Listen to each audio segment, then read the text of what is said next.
उस दिन महादरवाजे पर शंभूराजे के बचपन के मित्र रायप्पा और हमेशा के पहरेदार पहरेदारी कर रहे थे। तभी वहाँ एक सजी हुई पालकी आती है। उसमें भास्कर ठाकुर और 2 फिरंगी सवार थे। उन्हें देखते ही पहरेदारों के सूबेदार ने उन्हें हाथ के इशारे से अंदर जाने को कहा। वे अंदर जाने ही वाले थे कि रायप्पा उन्हें रोकते हुए अपनी जोरदार आवाज में पूछता है, कौन हैं आप लोग और कहाँ जा रहे हैं? जाने दे रे रायप्पा, गोवेकर वकील रामजी ठाकुर के आदमी है वे लोग। उन्हें अनाजी पंत से मिलना है। सूबेदार को शायद उनके आने की खबर पहले से ही थी, लेकिन सूबेदार की बातों का रायप्पा पर कुछ असर नहीं होता है और कहने लगता है, वकील के आदमी है तो उन्हें राजा से मिलना चाहिए, न कि अन्नाजी पंत से। मगर उन्हें अनाजी पंत से ही मिलना हो तो? लेकिन वैसा आदेश भी तो कहाँ आया है सूबेदार? रायप्पा क्यों बात बढ़ा रहा है? तुझे तो मालूम है ना कि महाराज किले पर नहीं है आज। फिर राजकुमार से क्यों नहीं मिलते? सूबेदार ने रायप्पा को समझाने की बहुत कोशिश की, लेकिन फेल। भले रायप्पा सादा बंदा था, पर वो आदमी का चेहरा पढ़ने में माहिर था। पुर्तगीज वायसराय के वकील चोरी छुपे कुछ गहने लाए थे, और वो भी सचिव अन्नाजी दत्तो के लिए।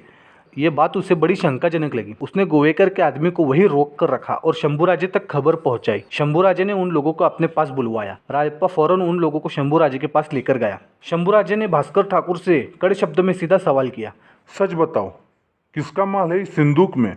डरे हुए भास्कर ठाकुर ने एक ही पल में सब कुछ सच उगल दिया। 2 बड़े रत्नहार है जी, फिरंगी के वकील रामजी ठाकुर ने गोवा से भेजे हैं। पिछली बार जब खुद रामजी ठाकुर रायगढ़ पर शिवाजी महाराज से मिलने आए थे, तब उन्होंने महाराज को वायसराय द्वारा बहुत कुछ नजराने दिए थे। तब वे सचिव अनाजी पंत और मोरोपंत के लिए नजराना लाना भूल गए थे। इस पर मोरोपंत जी ने तो कुछ नहीं कहा, लेकिन अनाजी पंत ने वायसराय से शिकायत करते हुए कहा कि इस तरह राज्य व्यवहार के सूत्रधारों को नाखुश करना ठीक नहीं। कल को इन छोटी छोटी गलतियों से बड़े बड़े कामों में भी व्यत्यय आ सकता है। इसीलिए ये 2 रत्नहार अनाजी पंत के लिए गोवा के वायसराय ने भिजवाए हैं।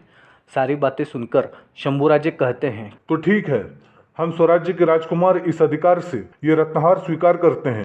शंभूराजे ने अपने बाजू में खड़े कवि कलश को उन्हें लिखित में पोंछ देने को कहा। जब सब वहां से निकल जाते हैं, तब कवि कलश शंभूराजे के सामने हाथ जोड़ते हुए समझाते हैं कि राजन, ये ठीक नहीं, जरा आहिस्ता विचार करके। शंभूराजे हंसते हुए कहते हैं, क्यों? अनाजी पंत तो राजे की 40-40 साल तक ईमानदारी से सेवा करने का दावा करते हैं ना। लेकिन राजे, इन रत्नहार का क्या करना है? जिसका है उसे मिल जाएगा, लेकिन उसे वो हमसे मांग कर लेके जाना पड़ेगा। शंभूराजे हंसकर कहते हैं। उस दिन शाम को अनाजी पंत का छोटा भाई सोमाजी दत्तो शंभूराजे के पास आकर कहता है, राजकुमार, हमारे ज्येष्ठ बंधु ने गोवा के सोनार को रत्नहार बनाने को कहा था। आज सोनार के आदमी यहाँ आए थे, लेकिन शायद गलती से आपसे मिलकर चले गए। सोमाजी ने घबराते हुए अपनी बात खत्म की। हाँ, रत्नहार तो हमारे पास पहुंच चुके हैं, लेकिन वो गोवा के सोनार ने नहीं, वायसराय के आदमियों ने हमें दिए हैं। ये सोनार अपना सामान पहुंचाने का काम वायसराय के आदमियों से कब से करने लगे सोमाजी काका? शंभूराजे के इस सवाल का सोमाजी दत्तो के पास कोई जवाब नहीं था। शंभूराजे गरजते हुए कहते हैं, हमें सब कुछ पता चल चुका है। जाओ जाकर बताओ अनाजी पंत को। स्वराज्य के राजा हमारे पूज्यनीय पिताजी को भी जब ऐसे नजराने मिलते हैं तो वो सरकारी खजाने में जमा करते हैं, और ऐसे नजराने अनाजी पंत कहाँ जमा करते हैं? शंभूराजे की बातें सुन सोमाजी सिर झुकाकर वहां से निकल जाते हैं। फिर उसके बाद रत्नहार मांगने अनाजी पंत की तरफ से वहां कोई नहीं आता। कुछ दिन बाद किन्हीं कारणों से शिवाजी महाराज ने अपने अष्टप्रधान मंत्री और कुछ प्रमुख सहकारी को खाने पे बुलवाया था।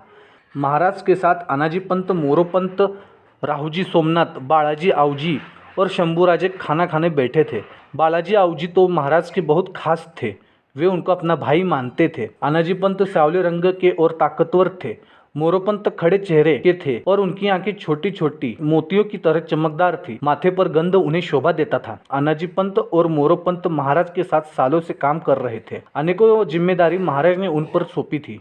दोनों ही अपने अपने कामों में कुशल थे, लेकिन दोनों की आपस में बिल्कुल नहीं जमती थी। हमेशा संभल कर बोलने वाले अनाजी पंत उस दिन खुद को रोक नहीं पाए। शंभूराजे की तरफ देखते हुए महाराज से कहते हैं कि महाराज, फिरंगी सोनार बहुत बढ़िया गहने बनाते हैं, इसीलिए हमने उन्हें मुद्रा देकर 2 रत्नहार मंगवाए थे। पर वो रत्नहार शंभूराजे को इतने पसंद आए कि वो उन्होंने अपने पास ही रख लिए। शंभूराजे अन्नाजी पंत को करारा जवाब देते हुए कहते हैं कि वो रत्नहार तो हमने कब के सरकारी खजाने में जमा करवा दिए हैं। चाहे तो आप कभी भी देख सकते हैं, हमारे पास उसकी पोछ पावती भी है। इस पर वहां बैठे सभी अष्टप्रधान उनसे नजरें चुराने लगते हैं। तभी शंभूराजे शिवाजी महाराज से कहते हैं कि आबा साहिब, आप ही हमेशा कहते हो ना कभी दूसरे राजा के मुंशी या वकील के सामने कभी मजबूर नहीं होना चाहिए, नहीं तो ये स्वराज्य के विनाश का कारण बन सकता है। इस पर शिवाजी महाराज कुछ नहीं कहते। इस बात पर वहां बैठे सभी लोग आश्चर्य करते हैं। शंभूराजे की हरकतें उनके लिए कभी भी खतरा पैदा कर सकती है। इस बात का अनाजी पंत को डर सता रहा था। शंभूराजे का कुछ तो करना चाहिए, अनाजी पंत मन ही मन सोचते हैं। कुछ दिन बाद शंभूराजे अपने वाड़े के पीछे के बगीचे में अपनी पत्नी येसुबाई के साथ वहां बंधे झूले पर बैठे थे। इस तरफ पति पत्नी को बहुत दिनों बाद एक दूसरे के लिए समय मिला था। शंभूराजे उस दिन आनंदित लग रहे थे। येसुबाई मानो इस पल का कब से इंतजार कर रही थी, क्योंकि पिछले कुछ वर्षों से उनके मन में एक सवाल था जो उन्हें सोने नहीं दे रहा था। लेकिन शंभूराजे हमेशा राजकारोबार में व्यस्त रहते थे। मौके का फायदा उठाते हुए येसुबाई ने उस दिन वो सवाल पूछ ही लिया। जो लड़की भाई, उसे उठाकर अपना शौक पूरा करना तो राजा का अधिकार ही होता है ना। ये क्या कह रही हो येसु? ये सब तो मुगल सल्तनत और सुल्तानों के राज्य में होता है, यहाँ शिवाजी राजे के स्वराज्य में नहीं। शंभूराजे ने ऊंचे स्वर में कहा। तो फिर अनाजी दत्तो प्रभुनिकर की लाडली बेटी हंसा पर अत्याचार करके आपने कौन सा पराक्रम किया है राजे? येसुबाई गंभीर स्वर में कहती है। ये क्या कह रही हो येसु? शंभूराजे कहते हैं। जो लोग कहते हैं वही कह रही हूँ, येसुबाई कहती है। गुस्सेल शंभूराजे उस दिन येसुबाई के इन शब्दों के हमलों से घायल हो चुके थे। एक समय था, जो रुतबा, जो दहशत, जो आदर शिवाजी राजे की माता जीजाबाई के शब्दों का था। जीजाबाई के जाने के बाद वही रुतबा, वही दहशत, वही आदर येसुबाई के शब्दों को अपने आप मिलता था। येसुबाई शंभूराजे से उम्र में साल 1.5 साल छोटी थी, परंतु उनके कर्तव्य दक्ष, स्नेहमय और सर्वसमावेशक व्यक्तिमत्व ने तो एक अलग ही ऊंचाई छू ली थी। पतली येसुबाई इतनी सुंदर थी कि वो रायगढ़ की रानीवास का एक आकर्षण बिंदु थी। शंभूराजे की माता सोयराबाई के साथ उनकी अन्य माताएं भी वहीं रहती थी, परंतु येसुबाई जैसा आदर और रुतबा किसी को नहीं मिलता था। संगमेश्वर के पास कुछ ही दूरी पर पर्वतों के बीच श्रृंगारपुर गांव बसा था। वहां के सूर्यराव सुर्वे खुद को वहां का शहंशाह मानते थे। दाभोळ और संगमेश्वर, ये दो बड़े बंदरगाह उन्हीं के कब्जे में थे। स्व के आसपास बड़े जहाज उन्होंने बनवाए थे, उसमें से कुछ जबरदस्ती दूसरों से छीने थे। उसी कारण रत्नागिरी, दाभोळ से हरिहरेश्वर तक समुद्र पर उन्हीं का राज्य चलता था। खासकर मक्का मदीना जाने वाले यात्रियों को और परदेश जहाजों को लूटना सूर्यराव सुर्वे का मुख्य काम था। ये सूर्यराव सुर्वे येसुबाई के नानाजी थे। येसुबाई के पिता पिलाजी शिर्के एक प्रमुख सरदार के पद पर इसी सूर्यराव सुर्वे के दरबार में काम करते थे। वे वहीं के कुटेर गांव के रहने वाले थे। पिलाजी शिर्के शिवाजी महाराज के पराक्रम से परिचित थे। महाराज जब स्वराज्य की स्थापना कर रहे थे, तब मात्र महाराष्ट्र के मुगल और प्रतिष्ठित मराठों ने उनका कड़क विरोध किया था। ये प्रतिष्ठित मराठे अपने आप को जाति के मामले में शिवाजी महाराज से श्रेष्ठ बताते थे और उधर मुगलों के तलवे चाटते थे। उन्हीं में से सूर्यराव सुर्वे भी थे। वे शिवाजी महाराज के विरोध में जावड़ी के मोरे से जा मिले थे। जब सिद्दी जोहर ने पन्हाला को घेरा था, तब इसी सूर्यराव सुर्वे ने सिद्दी जोहर की मदद की थी। कुछ वर्षों पहले महाराज कोकण की मुहिम पर जा रहे थे, तब सूर्यराव सुर्वे के पिछले सारे गुनाह माफ कर उसे सुधरने का एक मौका भी महाराज ने दिया था। लेकिन कुत्ते की दुम कभी सीधी नहीं होती। उसी तरह ये सूर्यराव सुर्वे कहाँ सुधरने वाला था। शिवाजी महाराज उधर कोकण मुहिम पर गए और इधर सूर्यराव सुर्वे ने महाराज के पीठ पीछे महाराज के पतक को बहुत परेशान किया। इस बात की शिकायत जब महाराज को मिली, तब उन्होंने खुद सूर्यराव सुर्वे को पालनवन गांव में मिलने के लिए बुलाया, परंतु सूर्यराव सुर्वे वहां नहीं जाते हैं। उस स्वराज्य के दुश्मन से तो शिवाजी महाराज भी परेशान थे। और फिर क्या था, एक दिन गुस्से में आकर शिवाजी महाराज ने श्रृंगारपुर पर आक्रमण कर दिया। तब महाराज के सूर्यराव तक पहुंचने से पहले वो डर के मारे अपना राज्य छोड़कर भाग गया था। सूर्यराव की गद्दारी पर महाराज इतने गुस्से में थे कि उन्होंने सूर्यराव का सिंहासन लात मारकर गिरा दिया था। महाराज सूर्यराव की संपत्ति पर छापा मार रहे थे, तभी 7-8 साल की मासूम येसुबाई पर्दे के पीछे से छुप छुप कर शिवाजी महाराज को देख रही थी। अपने नानाजी भाग गए, ये बात तो उन्हें बुरी लगी, लेकिन उनके पिताजी पिलाजी शिर्के वहां साहस से खड़े थे। सूर्यराव की संपत्ति को गिना जा रहा था। महाराज के सेवक सोना चांदी के बर्तन हंडे बांध रहे थे, तब महाराज वहां देख रेख कर रहे थे। लेकिन उन बर्तनों की सुंदरता और स्वच्छता देख वे बोले, ऐसी संपत्ति तो हमने बहुत देखी है, लेकिन ऐसी स्वच्छता हमने कहीं नहीं देखी। जरूर ये किसी समझदार स्त्री की देखरेख का कमाल है। इस पर वहां खड़े पिलाजी शिर्के कहते हैं, ये कमाल मेरी पुत्री येसु का है महाराज। महाराज दूसरे दालन में प्रवेश करते हैं, तभी वहां छोटी येसु नौकरों को कांच का सामान कैसे बांधा जाता है ये सिखा रही थी। तभी महाराज धीरे से येसु के सिर पर हाथ रखते हैं और उसके पिता पिलाजी शिर्के से कहते हैं कि आपके ससुर सूर्यराव सुर्वे पर हमें बहुत गुस्सा था, लेकिन आपकी इस पुत्री ने तो दिल जीत लिया। हमें सूर्यराव की ये संपत्ति नहीं चाहिए, हमें ये येसु चाहिए। हम इसे अपनी बहू बनाना चाहते हैं। ऐसी गुणी लड़की हमें और कहीं नहीं मिलेगी। पिलाजी शिर्के महाराज की बातें सुन खुद को धन्य मानते हुए उनकी बात मान जाते हैं। उन 2-3 दिनों में बहुत कुछ घटित हुआ था। महाराज ने येसुबाई का विवाह शंभूराजे से तय कर दिया था, लेकिन पिलाजीराव के घर के संस्कार को ध्यान में रखते हुए उन्होंने अपनी पुत्री नानाबाई उर्फ राजकुंवर का विवाह पिलाजी शिर्के के पुत्र गनोजी शिर्के के साथ तय कर दिया। पिलाजी शिर्के ने कभी मगरूर सूर्यराव की आदतों को अपने पर कोई प्रभाव नहीं पड़ने दिया। पिलाजी अपने दोनों बच्चों को केशव पंडित और पंडित रघुनाथ इन विद्वानों के विचारों और सीख देते थे। गनोजी को तो उसमें कुछ रुचि नहीं थी, लेकिन येसुबाई मन लगाकर शिक्षण लेती थी। रायगढ़ पर पाठशाला में एक ही साथ शंभूराजे और येसुबाई पाठ सीख रहे थे। धर्मपत्नी से पहले ही शंभूराजे के लिए येसुबाई बालमैत्रिन बन चुकी थी। उसी कारण दोनों एक दूसरे को अच्छे से जानने लगे थे। आज अचानक येसुबाई हंसा के बारे में पूछने लगी थी।